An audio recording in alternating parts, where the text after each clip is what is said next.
Arielle Scarcella. Well, why am I surprised? You see, it is Pride Month, and Pride Month means that all of the right-wing, grifter, pick-me, gay, and trans people, such as Blair White and Arielle, all have to make their videos claiming that the Pride Month is dying, the Pride movement is losing support, losing members, and they make this whole thing about being the pick-me who's turning against the Pride Month trend, which is what their primarily male, homophobic, straight audience wants to hear, that pride is dying. And, predictably, Arielle Scarcella has jumped on the bandwagon, with Blair White and many others. We've obviously got quite a bit of new content she's been uploading lately, but I thought we'd just check out her newest video, Leftists' New Currency of Control, Trauma. I'm not gonna lie, this one looks boring, but, you know, it's never boring to dunk on a chud, am I right, chat? I'm in. Let's get right into it, shall we? Without any further ado, I won't keep you guys waiting. Hit on me today. We'll fix that. I'm in. Hit on me today. We'll fix that.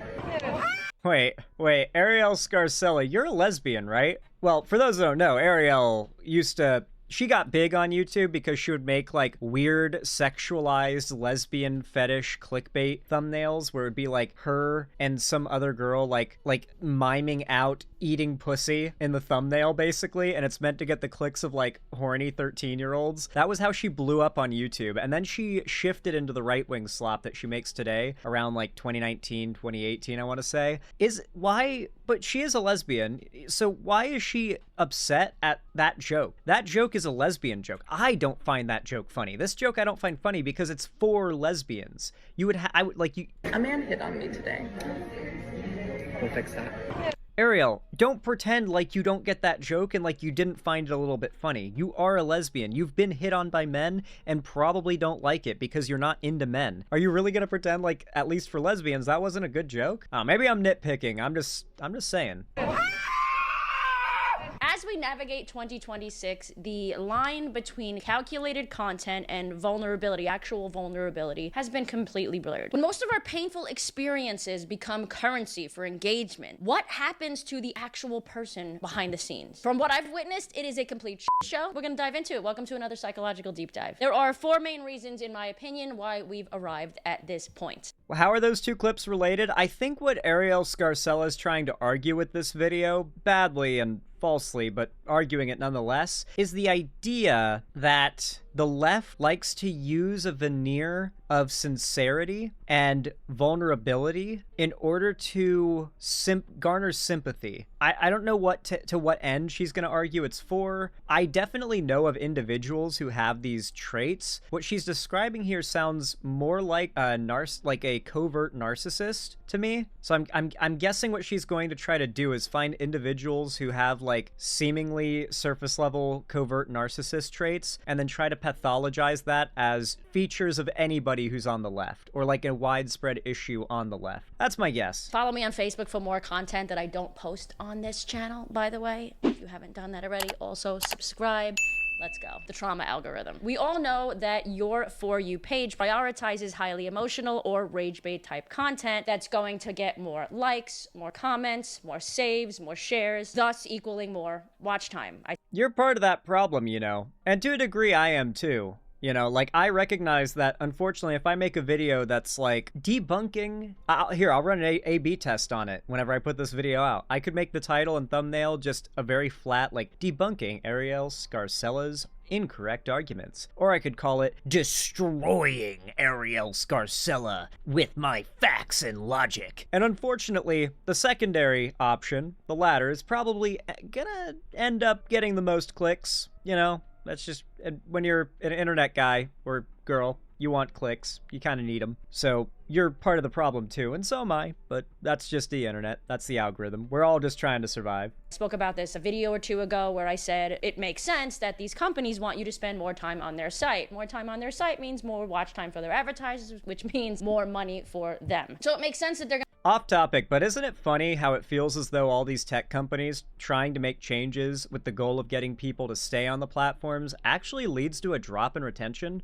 Like, YouTube's made all these changes lately with their algorithm that not only suck for as a creator, but definitely suck as a viewer. Where, like, every time I load my homepage, it's the same 6 videos every time, and 2 of the video options are the same playlist every single time with the same songs. It's like, I don't need these playlists. Regardless, though, I find myself using YouTube a lot less than I used to, but supposedly the changes they made have made retention go up. Somehow. I must just not be YouTube's target audience anymore when it comes to watching content. Gonna feed you content that you absolutely love or content that you absolutely hate. And because of this, educational content takes a back seat. We are flooded with trauma core aesthetics and visual signals to make the distress shareable. Mood lighting, soft sad music, screaming or absolutely shaking in their cars. By the way, coming I don't know if Arielle Scarcella is too dumb to know it or just pretending to be too dumb to know it, but let's be real, the people in these videos are definitely mentally ill. Maybe not in the way that they're, like, fronting as for their social media, but, like, just the willingness to broadcast yourself having even fake mental breakdowns on the internet. I mean, you have to have something wrong with you to think that's a good idea. I'm sorry, but that's like saying, I think the guy who chose to jump headfirst into that river rapid that's only 3 feet deep makes good choices. Okay, like clearly there's something off with them that made them do that. And while I'm not, I'm sure a lot of these people are trying to fish for sympathy, they definitely have some issues that lead them to doing this kind of thing, because it's not really normal to broadcast yourself publicly having meltdowns or trauma dumping online. It's not smart. To make the distress shareable. Mood lighting, soft sad music, screaming or absolutely shaking in their cars. By the way, coming from someone who has actual panic attacks every once in a while, that is not something that you would be willing to share with the public if that's what you were actually going through. Dry heaving, puking, not being able to breathe. Well, that was my point that I just made, is that I think there's something wrong with them that they would want to share that with the public. And I think that alone kind of throws a wrench into your argument. What sane person would want, what normal person would want to fake these things and get derision and attacks and ridicule for that when it's not even their actual mental state? Like, clearly they're having a bad one, like they're having a bad one or a bad life to be in the state where they're trauma dumping like that on public platforms. You don't have time to set up mood lighting and shit when you're having these issues. We also have the pressure to go viral, so they don't feel stupid sharing their potential or fake trauma and, with the world for nothing in return. This winds up forcing people to condense these very complex healing issues into 15-second viral skits. The identity trap. What I've seen recently, and I know you guys have too if you watch my videos, is the major shift from being diagnosed with a certain mental illness or personality disorder to... I'm not gonna lie, I'm getting a vibe like this video is an attempt at a content pivot for Arielle Scarcella into something more real. Are you getting the vibe too? Because we got those earlier clips in the video that are meant to be like, oh yeah, look at these crazy woke people. But she pretty quickly moves off of that concept and starts talking about something that's much more real and not political, which is just the way that these short form content platforms like TikTok, full of teenagers, have really, really boiled down serious issues to the most basic and surface level discussion. And they've gotten so reductive with it, or so shameless with it, that you do end up with some pretty odd trends like what we're seeing here, where people are trying to monetize their mental breakdowns and stuff like that, which is not great. I'm not a fan of that.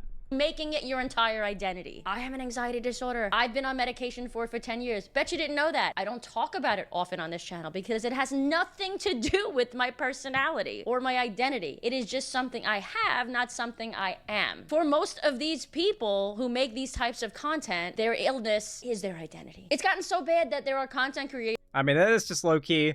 This low-key just kind of looks cozy. I'm not even gonna lie. Make these types of content, Like, their there's a illness TV in there? is their identity. It's got Like, I'm not even gonna lie, when I was like 10, or younger, I would have seen that and been like, oh my god, this looks like a little like clubhouse to vibe out in. It's gotten I could like set up a PlayStation 2 in there and like, no, that's kind of fire. I'm not even gonna lie. Like you actually like, I would pick a little bit better decor, but you know, like 10-year-old me would build a fort out of that thing in the woods, you know? so bad that there are content creators that I follow who are hilarious, by the way, that often make videos making fun of these exact types. Triggering breakup I've had in 9 years.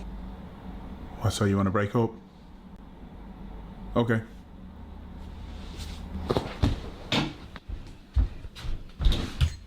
Okay, yeah.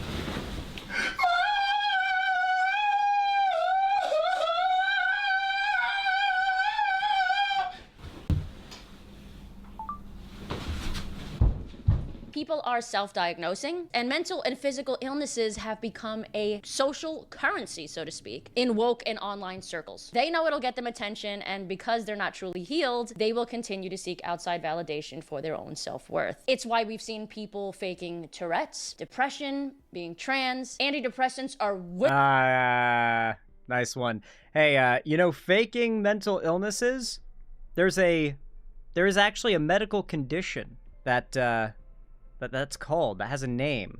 I'm pretty sure it's just Munchausen's, right? There's like that's a thing.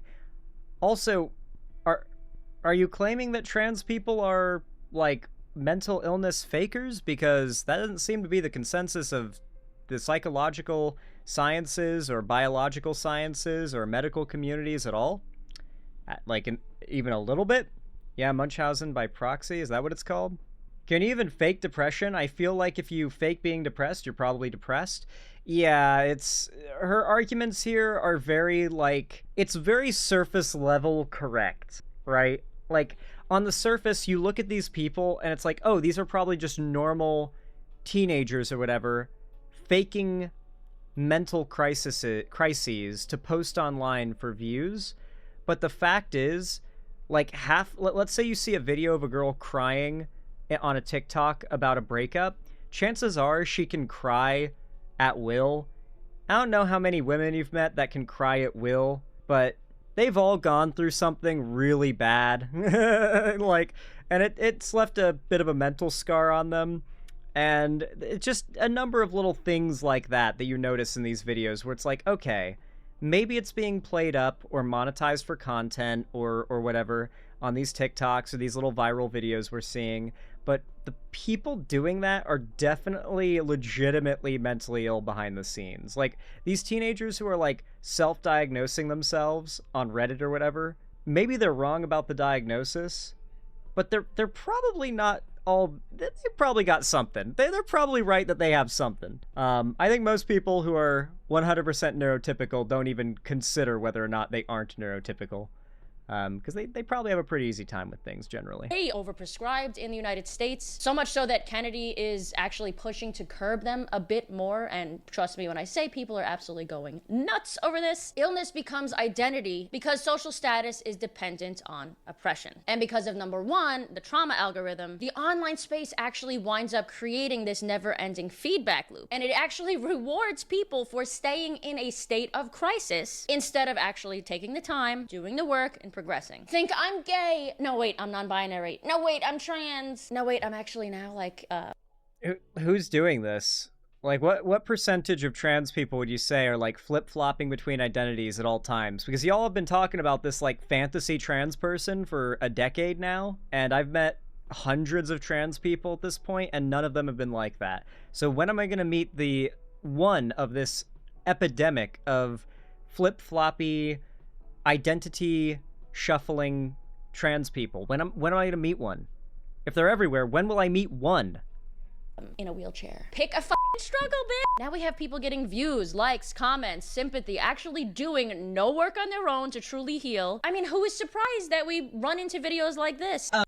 I'm sorry, I'm pretty sure that the girl in the last video probably has a physical disability, because that was a wheelchair.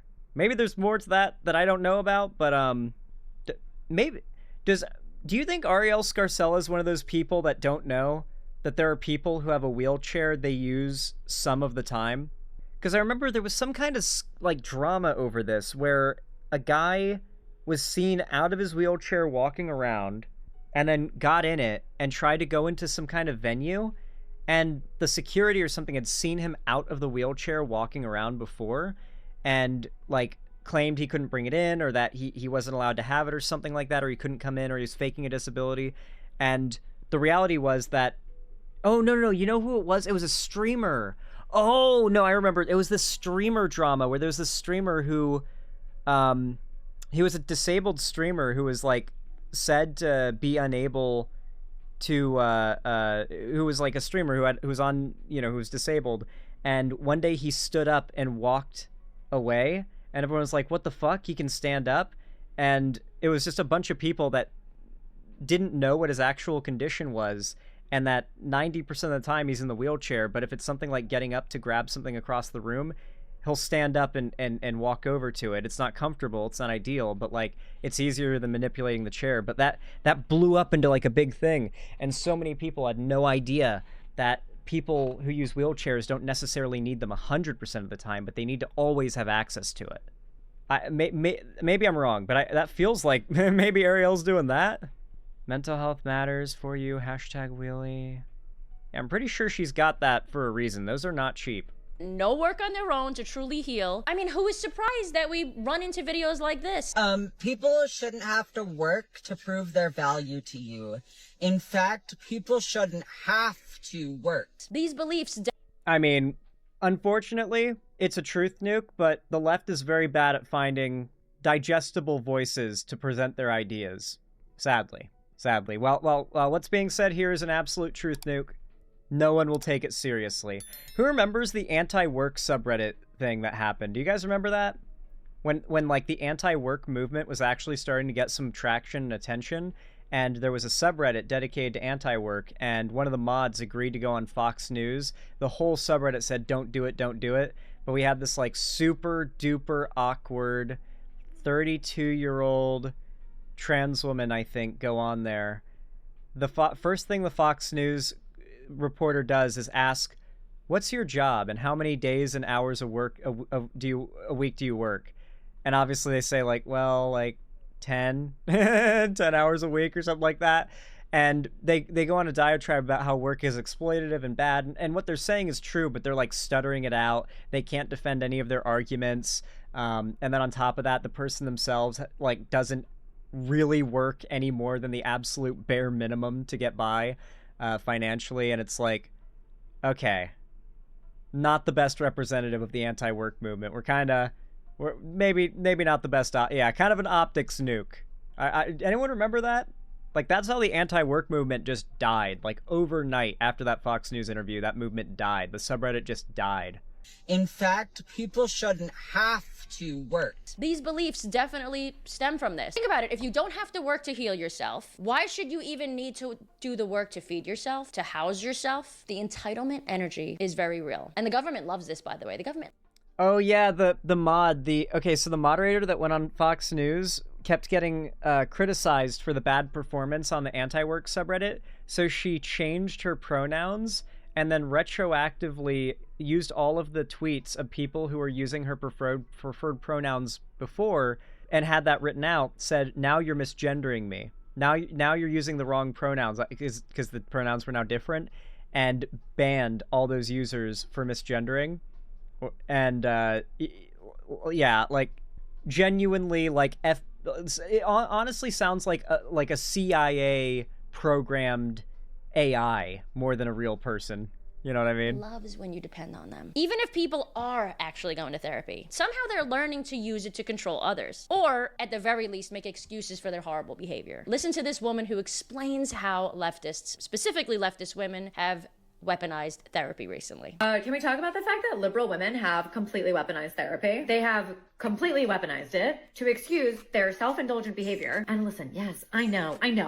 Okay, so what we're trying to do is make therapy speak being overused and weaponized as a gender thing. Obviously, because men are less likely to engage in anything to do with therapy, men just in general don't know as much therapy speak, and women tend to know more. But there is a pretty undeniable trend of like just the worst woman you know is using therapy speak to justify the shit she's doing.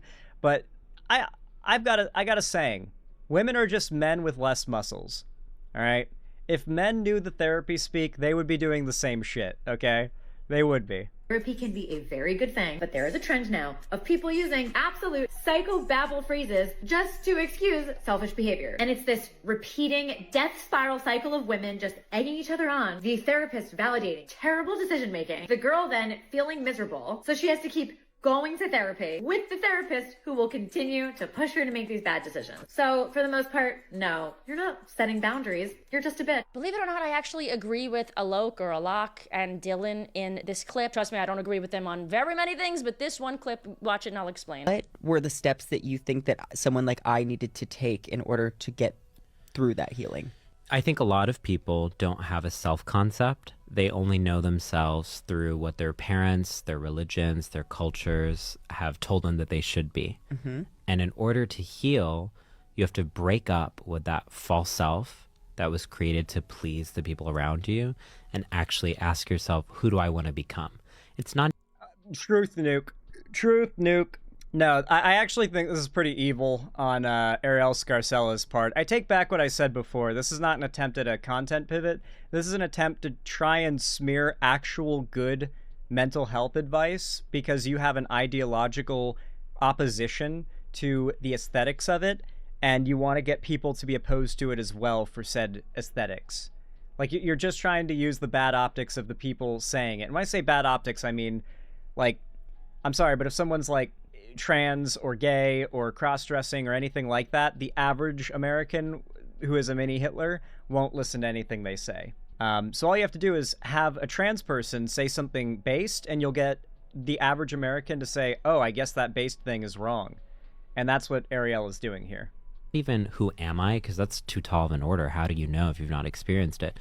But what is the kind of person I want to become? Do you want to become someone who has a false sense of self and depends on others for validation? I mean, for me, no. I would never want that. What about someone who completely lacks self-accountability? Also, no, thanks. This brings us to number 3, the monetization of vulnerability. It doesn't help that people are making bank off of this all, which is why Lily Tino continuously posts rage bait content off of their oppressive bullshit status. Fake encouragement or...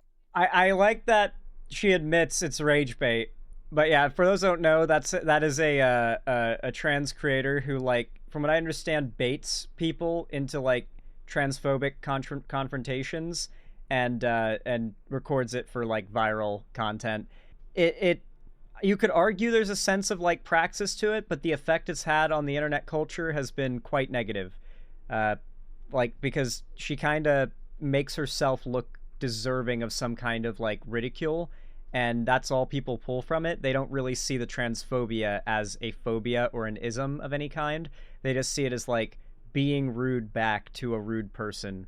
Or real encouragement, which helps dopamine levels rise in your brain. And add monetization into that, and it creates an insane, horrible mess. And I'm not talking about actual companies like self-help companies or therapy companies that actually work with you. I've done brand deals with companies like that in the past. I'm not talking about that stuff. I'm talking about people making their personal pain or made-up pain into a product. Far too often recently, I've seen young creators especially do shit like this. Studies on young adults over the last 10 years have shown that traits of narcissism is rising, while agreeableness, extroversion, and conscientiousness is falling dramatically. I can almost... Wait.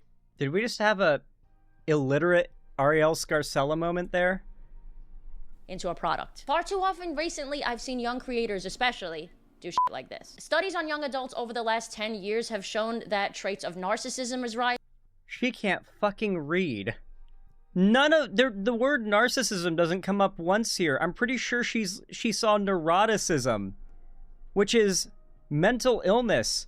Literally, this is data showing that young adults are becoming more neurotic. This is data backing up exactly what I've been claiming. That while most of these posts are just kind of playing it up for views, like what Arielle is correctly pointing out, the fact they're doing it at all is a sign of, like, clear, rising, actual mental health issue. It's actually a signifier that there are a lot of mentally ill people out there. Oh my God, she misread her own cited data, not realizing it. For one, she can't read, and that's hilarious. She thought this is narcissistic or narcissism, as if you can track narcissism as data. And then, of course, She doesn't realize that the data she just showed on screen disproves her whole point that all these people are pretending to be mentally ill. The chart literally shows it increasing for men, women, everybody. It's, oh my god, I can't. You can't make this up. You actually can't. While agreeableness, extroversion, and conscientiousness is falling dramatically. I can almost guarantee that nobody is surprised after watching the very beginning of this video until now. Many therapists also believe that a good amount of these people might have something called histrionic personality disorder. Histrionic personality disorder is defined... Is that even considered an actively accepted as real mental condition? I don't think hysteria is considered a hold on. Histrionic personality disorder. Is this a thing? There's a lifelong pattern of pervasive attention-seeking behaviors, dramatic emotional displays, and a strong desire for approval. People with HPD often depend heavily on the validation of others, sometimes acting inappropriately seductive or theatrical to remain the center of attention. Okay, so it is a real thing. I'm surprised that histrionic is a term that's used in there, I guess, but okay, all right. The term histrionic is what stood out to me as like, is that used these days? Is that like up to date?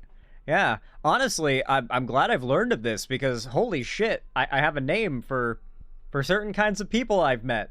Nice. By the American Psychiatric Association as a personality disorder characterized by a pattern of excessive attention-seeking behaviors, usually beginning in adolescence or early adulthood, yes, including inappropriate seduction, we've seen this in multiple videos of mine, and an excessive desire for approval. People diagnosed with disorder are said to be lively, dramatic, vivacious, enthusiastic, extroverted, and flirtatious. Literally all of the above. So now we have attention-seeking behavior, validation, money, and rewarding people for bad behavior. Yeah, I always just put it under the BPD umbrella. That might be something you guys find a bit offensive, but it's served me well so far. And people are wondering why there are so many narcissists right now. Listen to what this guy has to say about people thinking that they are God. When the fuck did we all decide that we were God? People are literally walking around Earth like they think their fucking opinions are the fucking end-all be-all and they need to fucking spread it near and wide on everyone's comment. I'm not trying to impose my will on people. I'm just putting... It's social media. It's social media because you literally get a number counter for how important people think your opinion is. And when you get like, if you ever have like 100,000 people like something that you post and it's your opinion, it is so hard not to let that inflate the fuck out of your ego. Like, oh yeah, if everyone on Earth could hear what I have to say on anything, they'd all realize how right I am. Like that thought kind of crosses your mind. You have to say, what the fuck am I thinking? What kind of ego ass shit is that? Out what I believe and like let chips fall. Other people are going around and just shitting on things and they think they're doing something. They're not doing anything. They're reacting to other people's doing. And they think the shitting on it is their contribution. They're doing nothing. I've watched this happen pre-social media. I had a family of two very opposites. People are about to get to 70, 80-year-olds and realize they did nothing in their life besides shit on other people's dreams. This is accurate. These people are not healing. They're not... Nothing that we see on the internet is new, but the internet definitely makes things that always exist. It's like a macrocosm almost of our real society in many ways, where like the things that we don't allow to be at the forefront of our mainstream real world society is what prevails online, right? Like if I walk out my front door and I go on a long walk, there's no way I'm going to see a swastika. There's no way I'm going to see drawings of like lynchings or hear any slurs getting screamed or anything like that. But if I open Twitter, within seconds, that's what I'm going to see. That's the state of the internet right now. It is, in many ways, the opposite of the real world. The things that are not allowed to exist in public in the real world exist very prominently and loudly online. It's kind of like how I'm sure none of you have ever met a proud pedophile in real life, but you go on Twitter and they're fucking everywhere. They're just screaming it from the rooftops, all those lolicons and other such weirdos.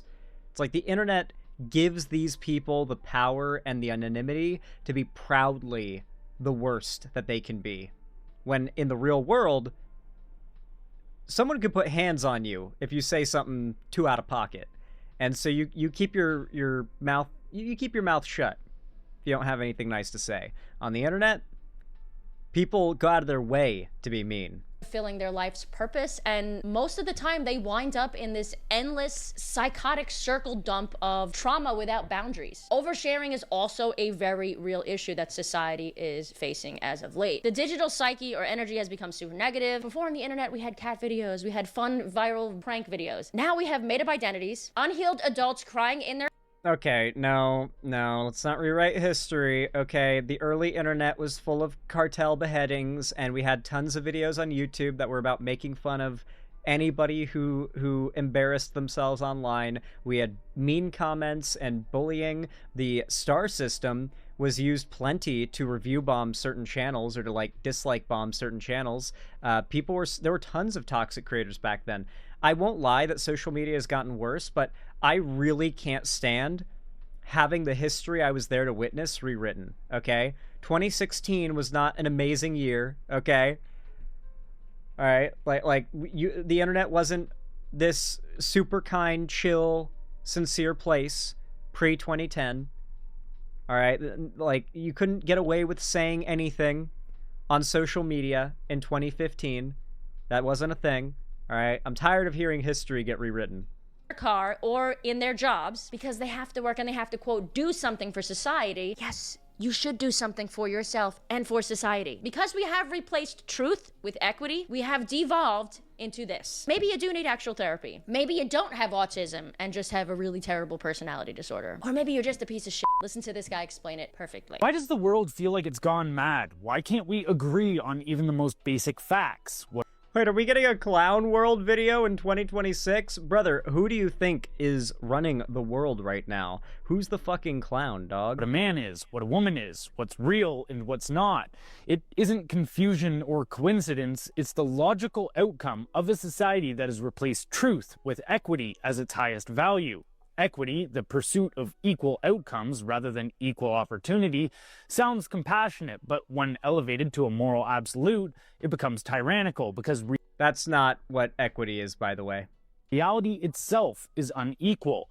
People differ in talent, discipline, intelligence, and luck. Nature is not in the context of sociology. Fair, and it never will be. To enforce equality of outcome, truth must first be denied. This is the origin of our collective insanity. We can't acknowledge differences because differences produce inequality. We can't admit that men and women are distinct because that would mean nature is not equal. We can't even discuss competition. How do I have better quality control on the editing of my videos? I do 3 times a day. I stay up until like 2 a.m. editing 3 videos to go out the next day. I don't go to bed before that, and somehow I have better quality control on my editing, I feel, than her, who uploads like 2 times a month, 3 times a month. Oh my god, dude. That's the thing about these grifter channels, is because like even the ones who aren't like on that hardcore like content mill grind, like I put out a lot of videos, don't get me wrong, but like I would be so embarrassed if I made an editing mistake like that. Like she really just got the video made and wanted it out and to start making that ad revenue, huh?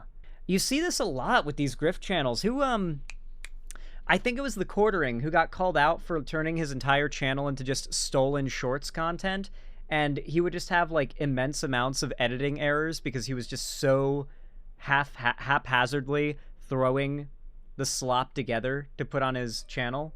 Good lord. You know, to be fair, she didn't proofread the little data blurb that she showed us on screen either that literally said neuroticism instead of narcissism. She misread it very blatantly. Maybe she has dyslexia, doesn't know it. That'd be pretty funny.